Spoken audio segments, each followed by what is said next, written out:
Os ministérios no mundo espiritual, hoje chegou a vez dos pastores. Hoje chegou a vez dos pastores e nós vamos começar com eles. E vos darei pastores segundo o meu coração, que vos apacentem com ciência e com inteligência. Esse texto, ele vem em Jeremias. Primeiro, vamos compreender. O termo pastor é um termo parabólico que o próprio Deus começou a usar com Israel. O termo pastor, ele é utilizado porque a função pastoril, o ofício pastoril de ovelha, de cabra, dos caprinos, dos bovinos, sabe, aqueles que trabalham com quantidade, com bando, que trabalha com boiada, o que trabalha com manada, ou seja, aquele que cuida de uma grande quantidade de quadrúpedes mamíferos, né? Eles são chamados de pastores. Por quê? Por causa do pasto, né? Vamos entender por que eu falei que não dá para eu falar de pastor e mestre hoje. Por causa do pasto. Pastor, pastoreio, pastoril. Então vamos entender que o pastor, ele é alguém que cuida de um grupo, no caso deles lá, de animais que serviam para sobrevivência e convivência. No caso da ovelha, a lã era utilizada comercialmente, a gordura também, a carne. Então vamos compreender que o pastor era tido como uma profissão. Quando José chega no Egito, uma das coisas que José disse para os irmãos é assim: se Faraó vos perguntar o que vocês fazem, não digam que vocês são pastores de ovelhas, porque os egípcios abominam pastores de ovelha. Havia uma crença entre eles, uma situação também religiosa social, de que pessoas que pastoreavam caprinos, né, que pastoreavam ovelhas, cabras, bodes, eram pessoas subinteligentes, ou pessoas abaixo da capacidade. Então os egípcios não viam com bons olhos. Mesmo assim, eles foram para Goshen e lá ficaram por 430 anos naquela região. Então vamos entender o que é essa questão de pastorear, né? A palavra pastor chegou na igreja, mas ela é já utilizada no Antigo Testamento. Ela já é utilizada como alguém que cuida de um povo. A quem Deus se referia para pastor? Deus se referia ao pastor, ao rei, ao profeta, ao sacerdote. A quem Deus referia-se quando ele falava de pastoreios? Vamos lá. Filho do homem, já em Ezequiel, falamos lá em Jeremias, profetiza contra os pastores de Israel. Assim diz o Senhor Deus: ai dos pastores de Israel que se apacentam a si mesmos. Não devem os pastores apacentar as ovelhas? Comeis a gordura e vos vestis de lã, matais o cevado, mas não apacentais as ovelhas. As fracas não fortalecestes, e a doente não curaste, e a quebrada não ligaste, e a desgarrada não tornastes a trazer, a perdida não buscaste, mas dominais sobre elas com rigor e dureza. Assim se espalharam, por não haver pastor, e tornaram-se pasto para todas as feras do campo, porquanto se espalharam. Vamos entender quem é o pastor, ou quem são os pastores que Deus está tratando de uma forma tão dura através do profeta Ezequiel. Quem seriam esses pastores a qual Ezequiel está trazendo? Filho do homem, profetiza contra os pastores de Israel. De qual igreja? Batista, Assembleia de Deus, Presbiteriana, Metodista, Congregacional? De qual igreja o Senhor estava falando através do profeta Ezequiel? Vamos ver qual igreja. O Senhor estava falando para os sacerdotes, como muitos de vocês aqui já entenderam. Entenda, os sacerdotes é quem Deus se refere como pastores.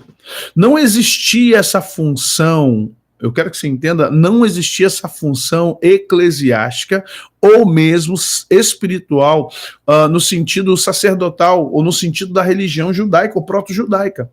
O pastor é uma analogia, um paralelismo da função, da profissão daquele que cuida das ovelhas, gado, caprinos, bovinos, equinos, e o Senhor começa a utilizar isso para dar a Israel uma visão parabólica de que, assim como um pastor tem que cuidar das ovelhas porque elas são, infelizmente, bichos dotados de uma inteligência diferenciada de outros animais, diferenciada para baixo, as ovelhas elas não têm senso de perigo, o senso de perigo delas é muito diminuto em relação a outros animais, a outros predados, né, com relação aos predadores. As ovelhas não bebem águas caudalosas como vacas, como bois, até por causa do tamanho, né? A vaca, o boi e o cavalo são grandes, são quadrúpedes grandes, então eles conseguem. A ovelha não faz isso. A ovelha ela tem problemas assim de localização, por isso que ela tem que andar em bando. Uma ovelha sozinha ela se perde com muita facilidade. Tudo isso que você percebe de uma ovelha requer que esse tipo de animal tenha um cuidado muito grande do seu pastor, do seu mano. Então, o que acontece? Quando fala de pastor no Antigo Testamento, está falando dos sacerdotes. Entenda uma coisa. Aí eu vou trazer para você agora um problema sério. Por que é um problema sério?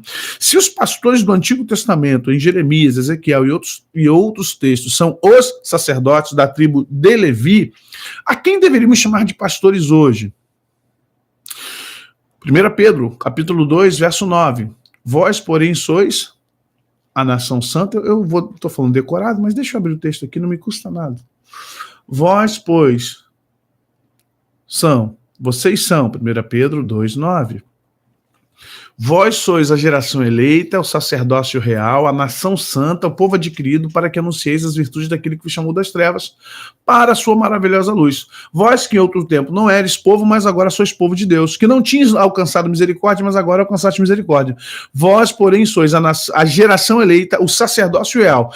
Se Deus, no Antigo Testamento, se referia a pastores para os sacerdotes, os levitas, porque eram eles que tinham que ensinar o resto das tribos, eram eles que recebiam os sacrifícios, eram eles que tinham que ensinar o povo, eram eles que tinham que cantar, eles tinham que montar, desmontar. Então vamos ao seguinte, se Deus se referia a pastores, aos sacerdotes, a quem Deus hoje se refere a pastores?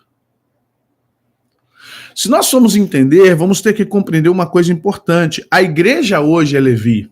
Toda a igreja hoje é sacerdotal. Não existe levitas na igreja. Isso não existe. Nós não somos judeus, nós estamos divididos em tribos. Você não sabe nem sua árvore genealógica. Você não sabe nem quem foi seu octavô, ou seja, a oitava geração acima de você. Você não sabe. Como é que você quer se chamar de levita? A não ser que você esteja no sentido homônimo da palavra, que era levitar. Se você é um cara que está em levitação, glória a Deus. Então você é um levita porque você levita. Mas se você toca uma guitarra desafinada, um contrabaixo torto, uma bateria toda errada, um teclado que só misericórdia no andamento, e diz que é levita, está totalmente fora de propósito, não existe base bíblica para você se chamar levita, isso é invenção do meio pentecostal, os pentecostais inventaram esse negócio de levita, não existe levita, você é músico, ah não, eu sou adorador, todos na igreja devem ser adorador com ou sem música, adoração não é a prerrogativa da música, a música é uma das ferramentas para adoração, varrer o chão da igreja é adoração, servir o próximo é adoração, ser dizimista é adoração, interceder é adoração, louvar a Jesus é adoração, andar em santidade é adoração, e andar em obediência é adoração. Adoração é um conceito de vida. Achar que adoração é pegar um instrumentozinho e ficar tocando lá o dia todo é igual cigarra, não existe cigarra. Irmão Cigarra, irmão Smigol, irmão Pilão, irmão Melita, vai chegando. Olha os irmãos, essa congregação tá ficando linda, né, gente? Essa congregação só tem corpo estranho. Cada um vem com um papo de estranheza assim que a gente fica assim, como assim, meu filho? Então vamos lá. Se você quer fazer um comparativo, sabe? Uma equiparação, algo equitativo, ou que seja equiparativo ou equitativo, estou quase entrando em equitação. Ó. Se você quer entrar em questões de equiparação, levita são toda a igreja, todos os que estão na igreja são sacerdotes. Ok? É Pedro quem está dizendo isso. Não sou eu. Porque o plano de Deus no início era o quê? Que todo Israel fosse sacerdote para o mundo. Mas todo Israel não quis. Aí Deus teve que separar Levi. Em acabando a lei, Levi vai até a lei. Na graça, Levi expira. A tribo de Levi para a igreja não tem consistência. Ela expira. Ok? Aí o que acontece? A igreja toda, Pedro entende isso e nos escreve na sua primeira epístola, capítulo 2, verso 9. Vós, porém, sois a nação santa, raça eleita, o sacerdócio real. No 10, antes vocês não eram, mas agora vocês são. Ok, gente?